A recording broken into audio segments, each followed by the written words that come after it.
good morning to everybody. I see a lot of familiar faces on the call, and I'm sure we have some new people. Each topic generates a slightly different audience for us. I'm Christine Jacobs. I have the pleasure of being the executive director of Represent PA. We are the PAC in Pennsylvania that is dedicated to electing, flipping the state legislature, keeping the legislature blue, and electing pro-choice Democratic women to the legislature. And over the course of the last few years, we've been doing a number of these breakfast briefings on topics of interest to our donors and potential donors. And we try and do things to capture what's going on in the news. And given that this is April and Earth Month, we decided this would be a good topic. We've done several other events highlighting other issues over the years in the environment, and all of those are available. You can find the links to our videos on both our website and our YouTube channel, and really, can understand all the issues in Pennsylvania. I want to start today with just a little bit of a news update. All of our incumbents want and are moving on to the general election. We have 33 House members, including 2 who had strong primary challengers. All are moving on to the general election. And 33, what a great number. We've just made such progress. That's 33 out of 102. And we have 3 Senate members who also are moving on to the general. We had a few other races that we competed in. We had 12 endorsed House candidates who did not have primaries, and we'll be looking at funding them and pushing them. Because if we have 33 women now, if we could get another handful of them, we're getting close to having, if you figure that there's 102 Democrats right now in the General Assembly in the House, and let's say we picked up another 4 seats, 5 seats with more women, we could be close to 40% women in that delegation. And Jen Amara's been in there longer than Jess, and I'm sure Jen can tell you later that 40% women would be an amazing change to that delegation. We do have 12 endorsed House candidates who did not have primaries, who we supported. We had, go back. We had 2 House candidates who we were supporting. One who had primaries. One, Fern Laird, won her primary. The other one is too close to call. And it's the one open race still in the, it's the legislative race 10. We did want something that we don't always do, but we endorsed a candidate who was running against an existing candidate in 10. And so we're waiting to see how that one does. They're counting some final ballots today, and there was a 50 vote gap. But again, it's important to know, and one of the things that I found fascinating about this is some of you may remember a few months ago, we had our three Senate senators, existing senators, who are running for re-election. And Judy Schwenk is one of them from Berks County. And Judy has been in the Senate quite a while. And she talked 3 terms, I think, and she talked about how when she joined the Senate, there were 3 women in the Senate Democratic Caucus. And then it went down to 2 when Allison Schwartz moved on to do other things. 2 women in the Senate. Now we have 8. And we have 2 great candidates in the running for the Senate this time who are going to help us to secure at least a tie in the Senate. And if we went up to 10 women out of 25 Democrats, that's 40%. So in both caucuses, we're close to 40% women, which is unbelievable considering when we started, we were in the 20s. So I just wanted to everybody understand that, feel that, and know that that has meant not only gender diversity, but it's also meant a difference in what issues people talk about and how they focus on the needs of their constituents. And I'm just very proud of this work. But on to the topic of today. So in April, as I said, we focus on environmental issues. One piece of one press announcement the other day that I found fascinating is this blue-green proposed legislation. And what does that mean? That means that it was a combined effort between the excuse me, it was a combined effort between the unions in Pennsylvania and the environmental lobby to try and push for legislation that helps the people, the workers of Pennsylvania, but also the environment in Pennsylvania. And something I found fascinating about this is their list of proposed legislation. And you see the names that are on there next to each piece. These are who the legislators are who sponsored the legislation. Almost all the ones that are in bold are women that we have supported. You can see one of today's guests, Jen O'Mara, is on there about appliance energy efficiency. But look at all these other names. They're women that we have supported who then are working on legislation that we care about. It's was just a phenomenal announcement to me to see that I know these women, you know these women, and they have all been supported by Represent. Some like Lisa Borowski in tough elections, some like Liz Hanbidge was a tough election. And these are all women that we've supported, and look what they're doing for all of us now. There's a public transit bill pending right now, and it talks, this is just my understanding that when we look from the outside, this is what it looks like. It's going to increase funding for public transportation, additional funding that can go to the transit agencies. And it's all very important. But what's going to happen? We know that we have over 200 pieces of legislation today that have passed the Pennsylvania House with its Democratic majority that the Senate has not acted on. We've talked about many of these, including the right to abortion, the raising minimum wage, and other environmental issues. And this is one that is pending in the House. And the House passed it, and now it's pending for the Senate. And these are reasons that we're focused on increasing the number of Democrats in the House and really focusing on what we can do about getting the Senate to a point where they start acting on good legislation for all of us. So who do we have here today with us? We have Rep. Jess Benham. Jess is on a number of committees. We've known Jess since she first ran for office. And she is, you know, I always like to point out those legislators who ran for office and weren't necessarily endorsed by their local party. But I think we've made a difference in these races, and we're happy to have Jess on today. Other end of the state, this is what we try and do, talk about the entire state. Here we have Jen O'Mara, who's had a number of tough elections in Delaware County, close to in the Philadelphia suburbs. She's working on a number of committees that are of interest to all of you. And the reason she's on today is that she's on the subcommittee on public transportation and has been very active in this area. And then to give us an overview of public transportation, Cheryl Stephens is from Pittsburgh, and as we say, she's an active public transit rider. Thank you very much. But she's working with Pittsburghers for public transit, but not just focused on Pittsburgh, because that is one of the organizations. It's part of a statewide focus on transportation, what effect public transportation has on all Pennsylvanians, and what can be done about it. By the way, we like to remind people of where our speakers are from. Our guest, Cheryl, is from Allegheny County, as well as Jess Benham. And as I mentioned, Jen is from Delaware County. So we're looking at the two big population areas in the state for our speakers today, but I'm sure you'll get a flavor for things happening across the state. Next slide. So I bring you Cheryl Stephens to talk about transit for all Pennsylvanians. Welcome, Cheryl. Hi, everyone. Good morning. Thank you, Christine, for that amazing introduction. And it's so exciting to be here with you all and so many Philadelphia people. I'm actually planning a trip in October to go to Philly, and I haven't ridden SEPTA, so I'm going to be contacting all of you to help teach me how to ride SEPTA because I know our own system.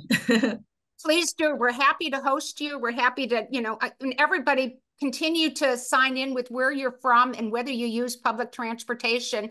And I like Pat West told us what her favorite bus is, so we can give Cheryl a list of buses and trains she should be riding. Yes, definitely. I love that. That gets me out and about and being able to see Philadelphia because it's such a so much of a bigger city than Pittsburgh. So I'm excited for that. Yeah, so hi everyone. My name is Cheryl. I use she, her pronouns, and I'm the organizing manager for Pittsburghers for Public Transit. We're a sort of a grassroots union of transit riders and workers that come together and fight for accessible, affordable, sustainable public transit, not just in the city of Pittsburgh, but across our county of Allegheny County. And also we are we are a small piece of a larger coalition that is called Transit for All PA, that is made up of organizations from all across the state in Erie, in Lancaster, and Reading, outside of Philadelphia, Johnstown, just so many other towns and cities across the state, who all rely on public transportation, but may have systems that are smaller and in need of more funding, and fewer folks who take transit but heavily rely on that transit for where they live. So yeah, you can go to the next slide. So here's kind of an image of, PPT, and also we are really good friends with the Philly Transit Riders Union, who have helped to, elevate this cause of bringing people together and really understanding, what are the unique challenges of systems in transit riders and also workers in different places, and figuring out, what we can do to help address this issue of public transit not being super well funded. And then you go to the next slide, it'll show you a little bit about where we've been organizing. So we've hired organizers, or Transit for All PA, I should say, is hired organizers statewide in 2021, just to begin our fight for funding. And when I say transit riders, that also includes workers. So we had on this map about 12 HUs, or the Amalgamated Transit Union, just across the state, also working with us. And we also were able to get together. So that includes like 67 counties. And it's important to get the support of the transit workers as well, because they also are an important part of this fight. They're the ones that are driving our buses, driving our trains, helping to do maintenance on the rails and on the busways and the bridges, and the facilities. They, need to have good schedules, good working conditions, and they also have a really unique perspective in seeing riders every day and willing to talk to them, to know them, and they really do care about being able to transport people to their jobs and healthcare appointments, and community events. They're a really important part of our community, and we want to come together with them because we all have a common cause of making our transit system run better. So you can go to the next slide. So here is a little sample of all the organizations that have been involved with Transit for All PA. These are just a few, but it kind of gives you a little bit of a broad picture of the types of organizations who do care about transit: environmental groups, social justice groups, people, like I said, in Scranton and Erie, groups that are involved in clean air and water efforts, and also labor and healthcare, because all those folks take public transit to work. So it's been really great to see this body of people coming together, and really showing, transit is an important part of their work in their communities as well. So that's been really great to see. Next slide, please. So why, is public transit important? It kind of seems like a self-exclaimer, but for folks who don't pick public transit, it may not be as obvious. One of the reasons public transit is important is because it helps to support economies, not just in Pittsburgh, but across the state. If people can't have a way to get to work, they can't, have a way to get a job and earn income. So that's one reason why it's really important. There's also industries that rely on public transit because they make the materials or the parts that are involved in keeping the buses and the trains running. So the industry itself provides a lot of jobs outside of the agencies. So there's people that, make the wheels and the cables and all the things that kind of go into the public transit infrastructure itself. And there's also people that take public transit to go to sporting events, community events, festivals, concerts, it helps to really get people to places that they may not be able to get to normally. And so that's one way that it helps to stimulate local economies. If people don't have a way to get to, your venue or your restaurant, then you're not going to be able to, make money to then support your employees. So it is a very important economic engine that often gets overlooked, but it's an important artery. The second reason why people should support public transit is because it's good for the environment. Transportation emissions are now the number one driver of climate change, and so if we want to have an easy way to reduce our impact on the climate, it's to get people out of the single occupancy vehicles and onto public transit, because that reduces the amount of cars on the road. And it's, a lot simpler and cost effective than just expecting somebody to be able to afford an electric vehicle or a hybrid that comes with a lot of additional costs and barriers. So that's one way that we can help to work towards a greener future and a climate, better climate in Pennsylvania and cleaner air, is to think about public transit first as a climate solution that helps to, helps to save a lot of communities from those negative environmental impacts, especially communities that are low income and communities of color that tend to suffer the most due to climate change. And then that leads me to number 3, is that public transit is an important equity issue. Kind of as I mentioned, when a lot of people think about solutions to climate change, they think, well, I'll get an electric vehicle, I'll get an electric bike, I'll put solar panels on my roof, like those. And you can do all of those things, but not everyone can afford to do all those things or has the infrastructure, at home to be able to do that. So supporting public transit is really important, because the folks that rely on public transit that don't have another means really, really need the service to be able to live and to be able to have mobility. I think about it too in a way, because Pennsylvania, everyone talks about Pennsylvania as a state that has an aging population. And so we need public transit to be able to move, our grandparents and our elders in the community, to be able to for them to have independence, and to be able to live full lives, especially. And that includes people with disabilities, people with young children, just anyone who, needs a little bit more extra support to be able to get around. And so when I think of public transit, to me, that feels like an equity issue, because the folks who rely on it may not have other means or may not have the economic benefits to do so. So, that includes, like I said, folks who have disabilities, our elders, young children, teenagers that don't have a driver's license, that want to be able to go to places and hang out with their friends and get their first job. They rely on public transit as well. So those are, among many reasons, 3 key reasons about why we need to be fighting for this essential public service.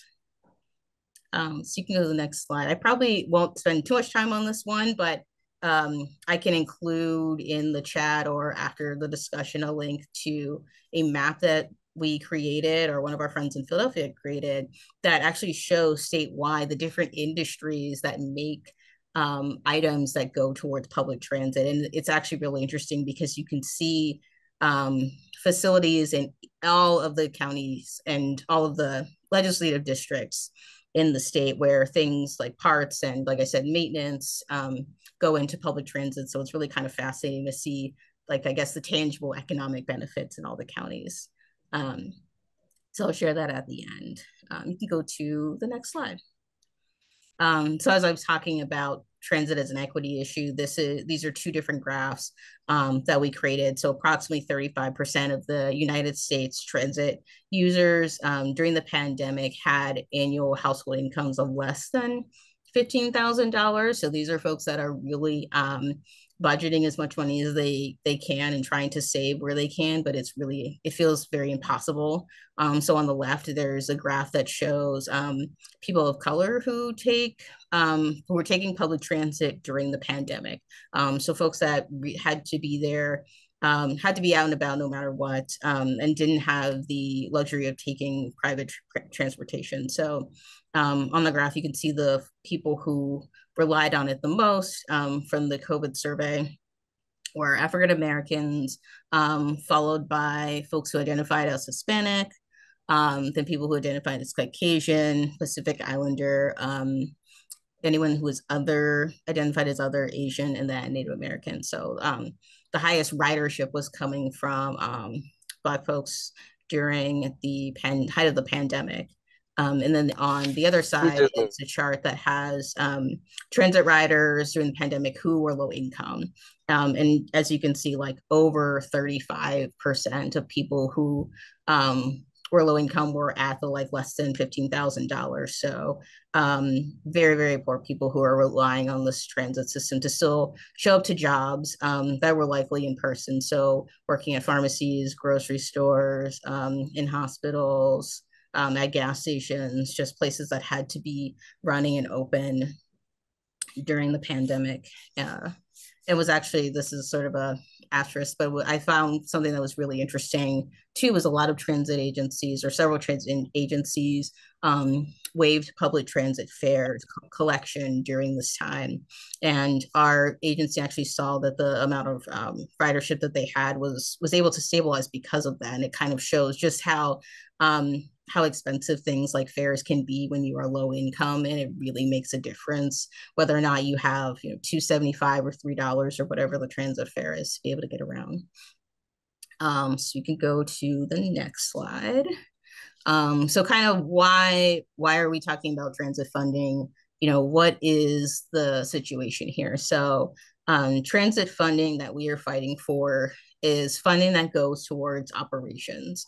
And so operations costs include things like bus driver / rail worker, that's the operator wages. Like I was saying about affordable fares, Pittsburghers for Public Transit has been fighting for affordable fares for a long time, and we're actually really excited because we've seen some progress. And our county is supporting for the first time ever, a discounted fare program for families who receive SNAP benefits. So this funding is really important for not just to be able to run the service, but making sure that workers are paid fairly, and that the brunt of affording fares did not fall on the lowest income riders.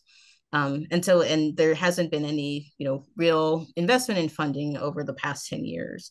And unfortunately, funding just has not kept up with the increased cost of, running public transit services for agencies. And so, as a result of not having competitive wages and benefits, this has really impacted the workforce, where people are not staying in these jobs for as long as they used to.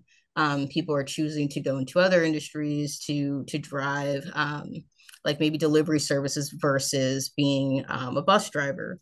And so we don't have the workforce that used to exist in our systems.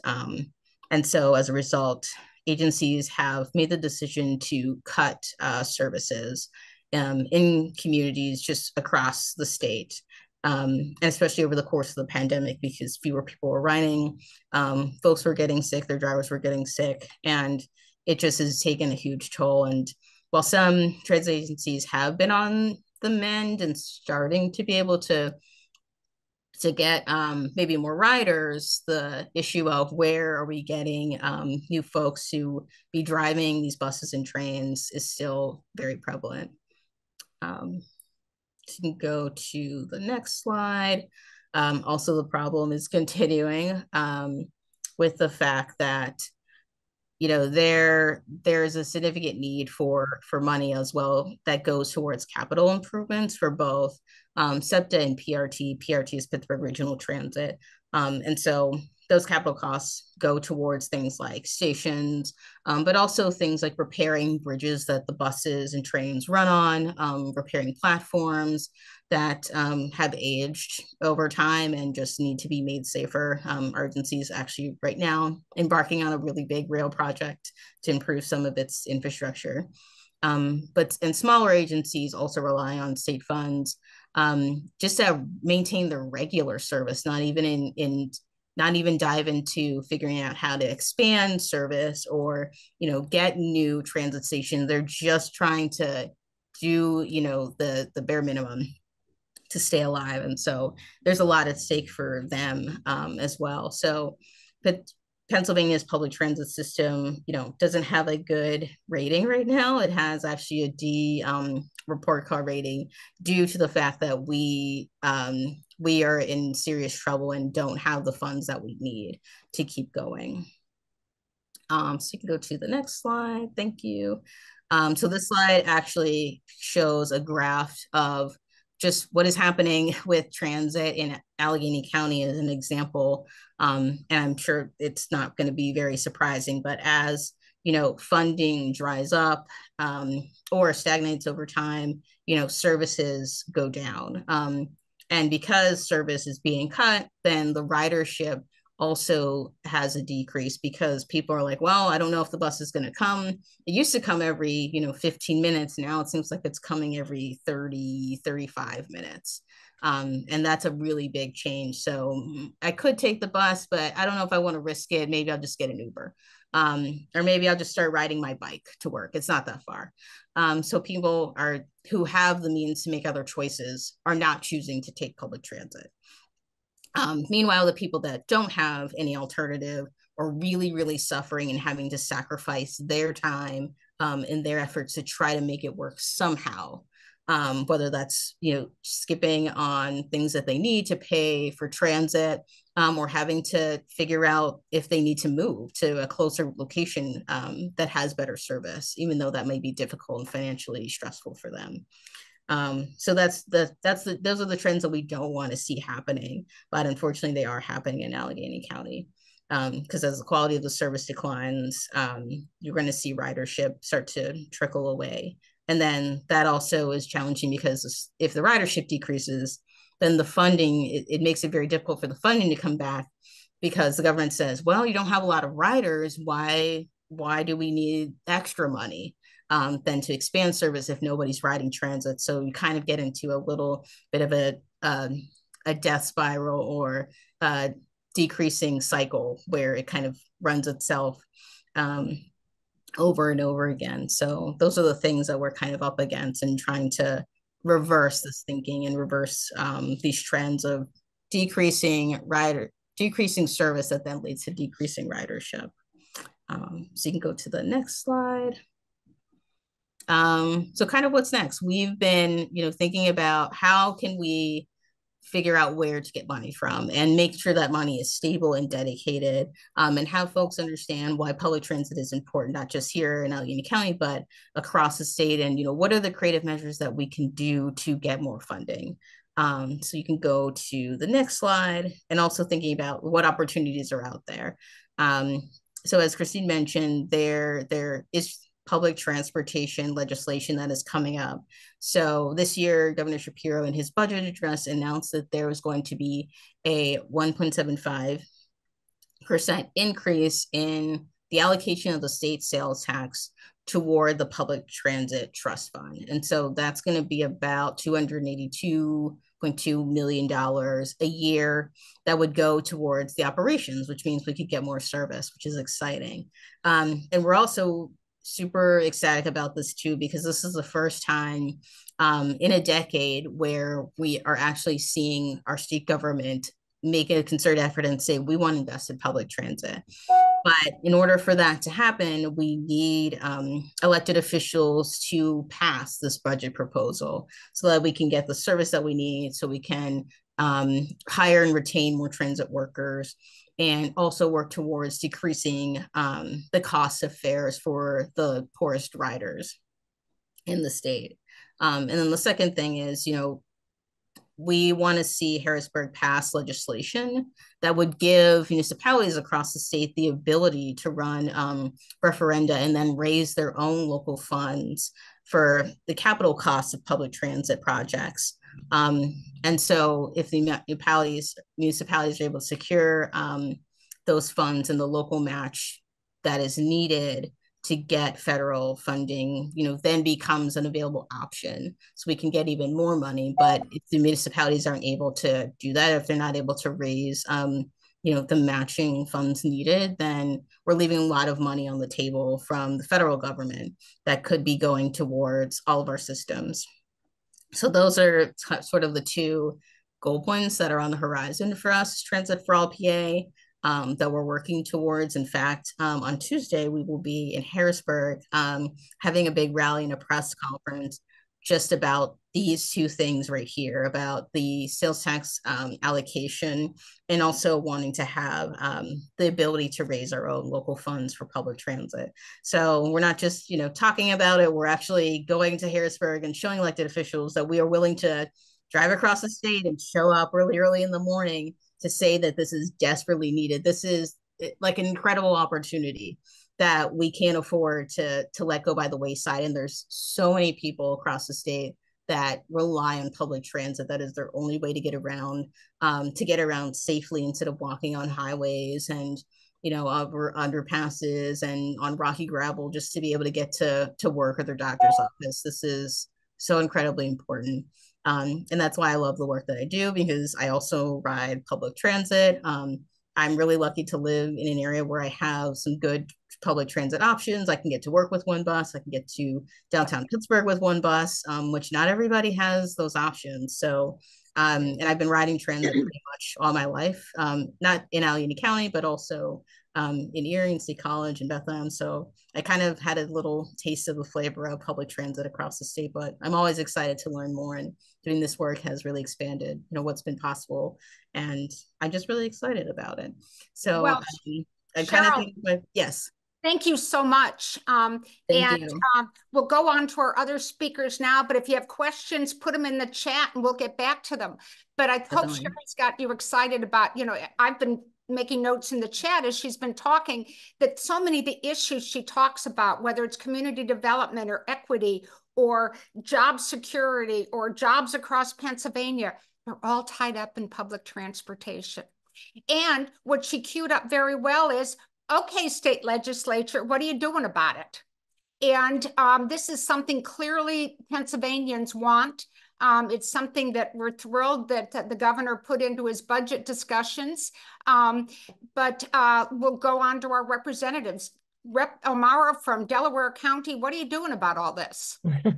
Great question. And Cheryl, thank you so much for your presentation. You covered some of the things I was going to talk about, which is awesome. But I've signed on to that platform and I look forward to seeing you guys in Harrisburg. So for those of you who don't know me, my name is Jen O'Mara. I'm a state representative in Delaware County. I represent 6 municipalities in the county, and I have been in office since 2018. And I will just say, in that 2018 election, Represent helped me flip a seat for the first time in 40 years. And at the time, I took out an incumbent and I became the youngest female Democrat ever elected to the Pennsylvania House of Representatives. I was 28 though, and the youngest male is 21. So we have room to grow, and I hope to be unseated in that category eventually. And you've also become a mother since you've been. And yeah, since then I've become a mom. My little daughter, Catherine, is almost 2. I had her through IVF, so I have had quite a few years being a legislator and dealing with issues that have come up. Before I got elected, though, I worked at the University of Pennsylvania. I rode SEPTA, the regional rail system, from first Westchester to Philly every day, and then from Delco to Philly. I also grew up in Philly, so I rode SEPTA all over the place. So we used to take the L to visit my grandparents. I used to take the bus to the convention center with my dad. I used to take the bus to visit my dad. He worked at a firehouse on Woodland Avenue, and there was a trolley line that we could ride on Woodland Avenue. And we did. And so I have been a lifelong SEPTA rider. And now I am chair of the Southeast delegation in the Democratic caucus, which means I represent the Democratic members from the collar counties where we helped elect Joe Biden: Delaware County, Chester County, Bucks, and Montgomery County. And SEPTA, as we mentioned at the beginning, is the Southeastern Pennsylvania Transit Authority. So SEPTA covers Philly and all of the counties that I just mentioned. And so for the past few years, I've been on transportation since I've been in office. And transit funding has been something, when people would ask me what kept me up at night, I would say transit funding, because we were on a system where we were relying on money from the Turnpike Commission. It was being transferred quarterly to our public transit systems. And that's where, from 2012 until 2022, where most of the funding came from public transit. What that ended up doing was It really crippled the Turnpike Commission. If you now ride the Turnpike, you will see rates continue to rise, and it's very expensive to drive across the state, and that's going to keep going until 2026. And now SEPTA has found themselves in a really dire funding situation. And so I have been working with the Philadelphia chair of the chair of the Philadelphia delegation, Representative Morgan Cephas, and a coalition of members from across the state to advocate for this transit funding to be included in the budget. We were pushing for last year's budget. We didn't get it, but now we're pushing to get it in this year's budget. We're also working closely with the board of SEPTA, the mayor of Philadelphia's office, and the governor's office to be strategic, because what we're up against, and I do have some slides from SEPTA to show you, but what I wanted to paint this picture first. What we are up against in Harrisburg is a false belief that public transit only exists in Philly or in Pittsburgh. Like they're only the two cities use public transportation, which we know is not true. Public transportation is in all 67 counties. It may look different. It may not be trolleys and subways. It may be buses, but it exists in all 67 counties. There's public transit authorities that serve every resident in the Commonwealth. And as Cheryl mentioned, residents use public transit for various reasons. And as we get into rural Pennsylvania, that includes getting to grocery stores and doctor's appointments. And so it's really critical that we break the narrative that public transit's only in the cities. And then we're also frankly dealing with a Republican Senate that is hostile, and frankly, a Republican House that's hostile to the city of Philadelphia. We know why. But they will give these false narratives of, we don't want to invest more when the city's filled with crime, or we don't want to invest more when they're mismanaging money. When the truth is they have been underserving the city of Philadelphia for decades in Harrisburg, which has left the situation that we are in. So I now want to show you some slides. I will say they were prepared by SEPTA. Let me make sure this works. Can you guys see that? Okay. And so SEPTA, this is just some basic information so you get an idea of how large the picture is. Let me make sure I know how to change the slides here. Hold on. I did something. So SEPTA is the sixth largest mass transit in the system, 9,000 employees. I mean, I don't need to read all this to you, but you can see, I think, looking at how large their capital budget is and their operating budget is important. They also have an enormous system. I mean, just look at 2,800 vehicles, 285 subway and rail stations, 13,000 bus and trolley stops. It's an enormous system. SEPTA is dealing with, let me just minimize that. This is kind of painting the picture of their operating budget. They deal with funding from local, state, and federal governments, the fare box, and other revenues. There's a legislative mandate that requires SEPTA to receive those local funds to match their state operating subsidy dollars. So the collar counties in Philadelphia have to be responsible for helping them find that funding. And SEPTA's also, their board is very active in working to secure matches for any federal capital funds.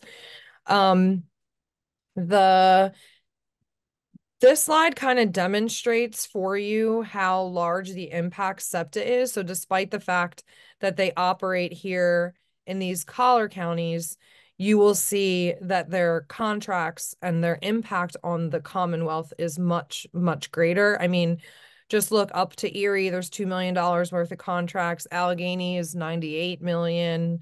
I mean, there's the counties that have no impact. Obviously there are some, but the counties that have an impact, it stretches all across the Commonwealth. I also like to remind people that the 5 Southeast counties generate 41% of the state's economic activity, with 32% of its population on 5% of its land. But when you look at the investment that the state makes back into the Southeast, it's not always there. So this slide recaps what we are trying to work on that you've already heard about, but we are basically working to increase the state allocation of sales tax receipts to public transit. So we do not want to increase taxes. We want to change how we're splitting up the pie. And it's important that we're talking about this in a broad sense. So this allocation, this increase of the allocation won't just go to SEPTA. It will go to the Public Transportation Trust Fund, which means all the public transit authorities in the state will benefit. SEPTA will obviously get more of that because of the share of their size, but it's going to help everyone.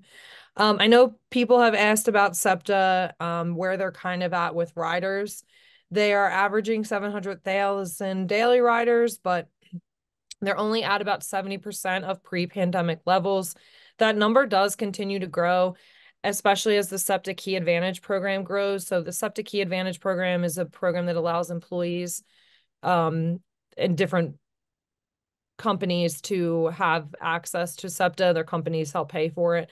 Penn doesn't now. They didn't do it when I worked there, just saying. But it's okay. Someone asked about cleaning. I was going to take this part out, but I saw a question in there, so I'll leave this up for a second. SEPTA has been trying to make an investment in safety, and cleaning's on the next slide, in safety and security and cleaning. Because I mentioned that false narrative that Philly is so crime-ridden and dirty. Why would we do anything to help? And I'm not kidding. Like, I hear this. I've had colleagues say to me that there's no trains in my county, so why do we need to fund public transit as well? Like, there's just these crazy misnomers. But SEPTA is working to address crime. And despite what we may see on the news, we are actually seeing positives, but unfortunately that doesn't always get reported. There has been a 700 plus cleaners, maintenance custodians, and supervisors deployed across the system, but it's a really large system. And so it's hard to keep up. And I do have a slide later that will show you where we stack against other cities. But here you'll just see the picture that we are facing in the budget shortfall for SEPTA if we don't. And so you'll look in 19, 20, 21, 22, like as that funding ended from the state, and also federal dollars. That was a big part of the support that helped SEPTA stay afloat after state funding decreased. The federal government, through CARES Act and other infrastructure or pandemic relief, was able to keep us afloat. But now we're hitting into the year 24 where it won't. 25 is where it gets worse. And so we're facing, on this blue, you'll see what we're facing if we don't get this done: a fare increase of up to 31%, service reductions as high as 20%, cash fare increases. The pass I used to buy to ride from Westchester was like $204.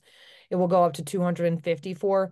And when I brought this up in Harrisburg, they said, oh, well, like inflation has impacted everyone. The truth of the matter is many people are using SEPTA in addition to having a vehicle. I know there are people who use SEPTA who don't have a vehicle and this is their only mode of transportation, but there are also those, I see many people in the comments talking about how they have a car, but they also ride SEPTA. So this isn't fair to say it's the only cost that someone would experience for transportation. It may be a way to get into the city without having to pay for parking or to avoid traffic or, to get to work in a more efficient way. And so I push back on that a little bit. And then the last slide I have, why isn't it changing here? This shows you how Philly stacks up to other cities. So despite the fact that we have the 6th largest system, we are the worst city investing in public transit. And Leslie Richards loves to say how she goes to conferences or public transit. She meets with other officials in public transit, and they often cite Philadelphia as the comparison of what not to do. And look how low Philly is, we need to do better. And so that's not a great place for us to be. Unfortunately, it is a lot of where we are in Pennsylvania, but we're trying to fix that. And then what's ahead? I know there's questions I saw about Roosevelt Boulevard and trying to there's questions.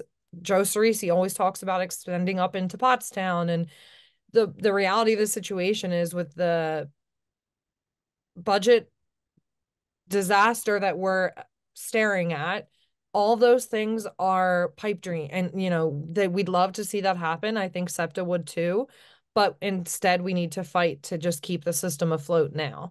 They are actively working on these three things: the bus revolution, the SEPTA Metro wayfinding concept, and trolley modernization. All those projects are underway and are going to be great, but I do hear you. We want to see bigger, larger, more exciting projects, but getting there is going to be challenging if we don't address this. And so I'll stop sharing my screen now. That's great. But I wanted to just highlight that for you all because I think it shows why your advocacy work is so important, and changing who the legislators are sometimes is the key to changing how policy gets enacted in Harrisburg. So with that, I will stop. Thank you. We talk a lot about how, you can go lobby for a lot of issues, but if people aren't set to listen to you, it's not going to work. And that's why we work hard to change the players. By the way, Jen mentioned Leslie Richards. Leslie was the former Secretary of Transportation. Before that, she was a Montgomery County commissioner, and she's now head of SEPTA. So, Jess Benham, how does all this look to you? Are you a yes vote? Oh, definitely. So I'm someone who is a very avid public transit rider. I have the bus line in Allegheny County, the 51, that has the heaviest ridership, and it runs through the very heart of my district. So for folks who don't know me, I'm State Representative Jessica Benham. I represent the 36th district, which is in Allegheny County. If you've ever been to Allegheny County or Pittsburgh, my district is south of the Monongahela River.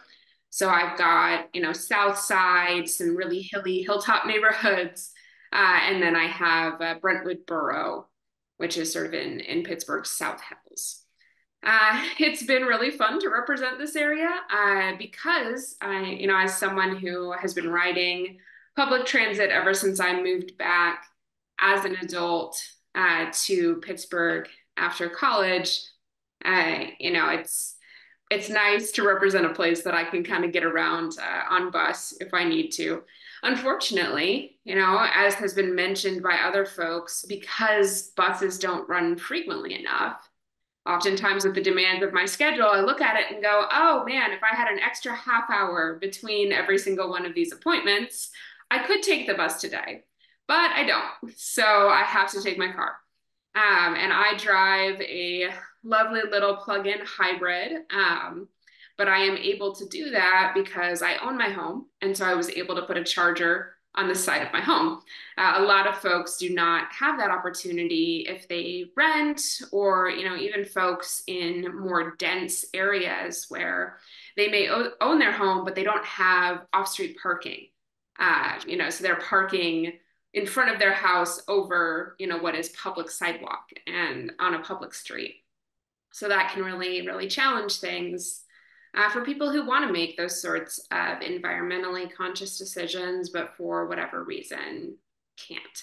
So I love the thought of, thinking about public transit as something that is about protecting the environment, and that us investing in it is an issue of equity, because not everyone has the ability to make those individualized life choices to try to be more environmentally conscious. But when we invest in public transit, that makes it easier for everybody to engage. So when we're talking about policy, I would say there's not a ton that to add. Like, I don't want to repeat things that other people have said. And that is, of course, the challenge with going last. But we do have a funding problem, right? That is, I think, at its core, what we are talking about. The problems that all of our transit systems across the Commonwealth are facing are problems that money could solve. Each transit system might be experiencing something a little different in terms of what their particular challenges are. Some systems are older than other systems and need more capital investment. Other systems, experienced a shrinkage in ridership during the pandemic and are still fighting their way back from that. And Port Authority, I keep saying Port Authority. I'm never going to get out of the habit of that, even though they've changed the name. But PRT out here in Allegheny County is one of those systems that experienced a shrinkage in ridership You know, and something that I think has been touched on a little bit, but not delved into too deeply, is some of the workforce challenges that these systems are facing. So, you know, for example, PRT has funding to increase, you know, the frequency of some lines or things like that, but they can't find the drivers to drive the buses. And so that's a real challenge, and something that they continue to work on in partnership with the ATU. And here's, you know, and it's tricky because even though, you know, these are good union jobs with good wages, I think recruitment remains a challenge after a pandemic that took millions of people out of the workforce. And so we're still fighting back from that. You know, and here again is something where increasing funding could potentially be helpful if it allows you to increase wages. Sorry, my cat is being very needy right now. If it allows you to increase wages and benefits, you know, things like that.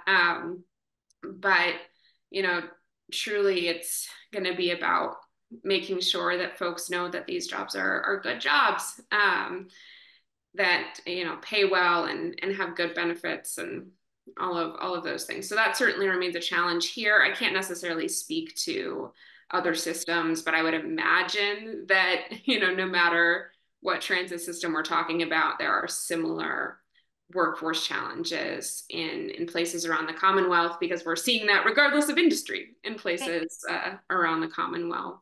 Thank you. Thanks for giving the point of view of a public transit rider from Allegheny County and an elected official who uses public transportation, which is so important. And I've also heard that one of the challenges in hiring, at least in SEPTA, is this perception that it's an unsafe job and that it's a dirty job. And so many of the other things that both Jess and Jen have talked about and that Cheryl alluded to, having to do with making sure people understand the safety and the cleanliness and bringing those up will also help to attract more workers. So thank you. And thanks to both, Jen had to jump off for a doctor's appointment, but thank you to Jess and to, and Jess, I'm sorry, next time I bring you on, you'll go first. And it's all good. I had plenty of flexibility. Thank you very much. And thank you to Cheryl for coming on and talking from Pittsburgh, but about system-wide. And I think we got a real good idea from some of your maps as to how much this affects everybody in the Commonwealth. Just to be respectful of your time, let's go to my final slides, Tiffany. I learned a lot, and I just so appreciate, and I put it in the chat, how much this is, so many different issues all ride together. You know, represents edges. What do you want to see in Pennsylvania? We want to see better public transportation, and how are they being approached? And thank you for sitting through yet another chapter of our civic education for donors and for citizens. We evaluate and curate a list of candidates who share your values, and we look statewide to see who will bring about change. So not only the outstanding representatives who we've already helped to elect that you've seen on today's call, but also women in other parts of the state who believe in all of these same principles about community development and social justice and the environment and labor. Who else needs our support so that we can increase the number of representatives and increase the number of senators so we can get things done? Our next candidate investments are going to be made in July, and we need to raise funds.